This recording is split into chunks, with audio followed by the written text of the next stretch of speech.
Hey everyone, it's Priscilla from Assist Queen Crochet, and we are on to part 2 of Can I Make a Crochet Heart Pattern by Valentine's Day? And technically, I have. It's right here. It's beautiful. It's complete. I made one literally in every single color because I found it so relaxing and so fun to do. I made an orange one too, but that's over there. I'm not going to get it right now. But yes, they're so much fun. And as I said, when the tutorial is complete, the video one, I will link it down below whenever I record that and write it up. But today I'm going on to see if I can make it into a granny square, which is such a big deal to me because it's like granny squares are like a really big staple in the crochet life, I guess. You know, everyone knows how to make them. You can make them into like literally like bags, cardigans, anything. So I'm really excited to have my own like the Sis Queen Crochet granny square. It's like a really big deal to me. Let's get into it, and make sure if you like crochet, subscribe. If you would like to watch part 1 of this video, I will link it above in the corner, so make sure you go check it out before you watch this video. And this is a quick little crochet tip for you guys.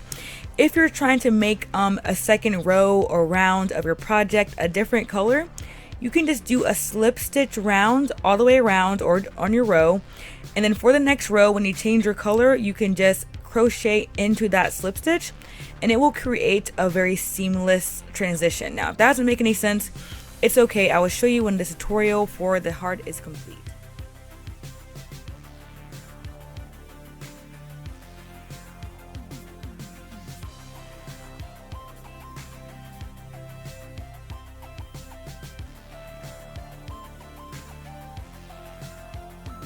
So the hardest part about making this heart into a granny square is creating basically a square motif around the heart. The first time I tried, I didn't put it in this video, is I created basically like a shell stitch all around it. I thought it'd be cute, but by doing that, it made it extremely difficult to create a square. So I took that whole thing apart and I decided to kind of try to make stitches to make it square. It was a bit difficult, took a few trial and error, ripping apart, counting a bunch, and I think in the end, I finally got it. And also, who else relates to making their stitches too tight to even crochet into? I also want to quickly remind you guys to try to enjoy the crochet process. That has stopped me a lot in the past, not enjoying things. It stopped me from creating things I actually wanted to create. There's going to be trial and errors, you're going to mess up, but try to enjoy it in the meantime.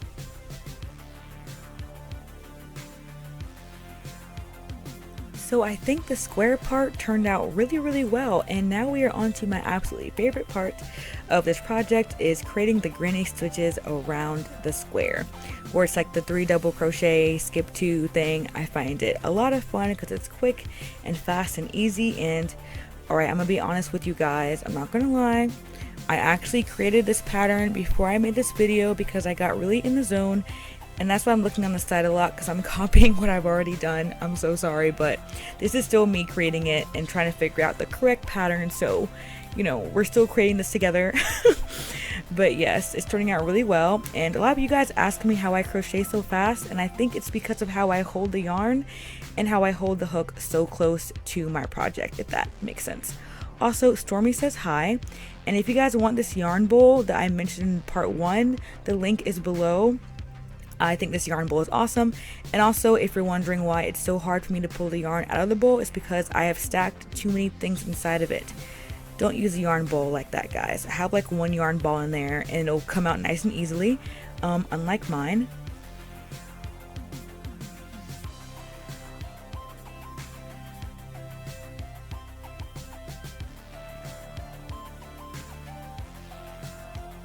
Alright, let me get a hoopla in the comments from all my crocheters whose desk is literally this messy all the time, and the day after you clean it, it's still a mess. Also, shout out to my people Boy. I love their hooks and I love their needles.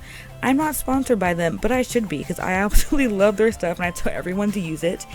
And here's a quick tip: if you are sewing an end and your end is too small, insert your needle into the part you want to pull your yarn through first, then put your yarn through it and then pull it through. This is the best thing to do if your yarn is too short for you to pull it through with the needle still attached to the yarn. Hopefully that made sense. I'll probably do a video on that, but I use that little trick all the time. And here is the finished granny square, y'all. Look at it. Also, fun fact, yellow is my favorite color.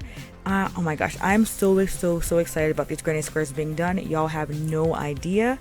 I love it. And also, here's a little extra little tidbit. I added a border around this one.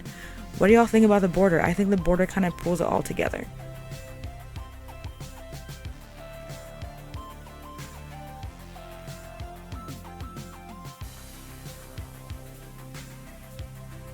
Alright, so the granny squares are complete.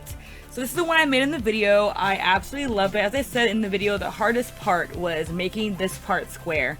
It was difficult, but it turned out really awesome. Let me know in the comments if you guys like the white border one better or the one without the border. I really want to know your opinion.